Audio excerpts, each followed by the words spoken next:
Planica je ena naših najlepših razglednic. Opozarja nas tudi na to, da so podnebne spremembe zelo pereče. Vplivajo na zimske športe in na zimske destinacije, ki so zelo pomembna gospodarska panoga v Sloveniji.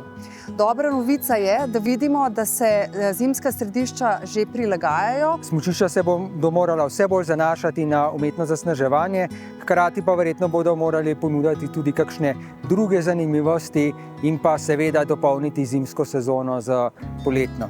The challenges for technical snow or production of technical snow is for sure the marginal temperatures, what we are facing beginning of the winter season. Brez tehničnega snega ne moremo več normalno obratovati ali obdržati število dni obratovanja in zaradi tega je pač v vse resurse potrebno vložiti v infrastrukturo za izdelovanje tehničnega snega. Niso pa podnebne spremembe samo tveganje, predstavljajo tudi priložnost za zavarovalniško dejavnost z vidika usmeritve kapitala, zato tudi mi povečujemo delež obveznic s trajnostnimi značilnostmi, vlagamo pa veliko tudi v energetsko učinkovitost in povečujemo delež porabe električne energije iz obnovljivih virov energije, saj verjamemo, da podnebni prehod zahteva spremembo vedenja in da se kredibilno začne z našimi lastnimi dejanji.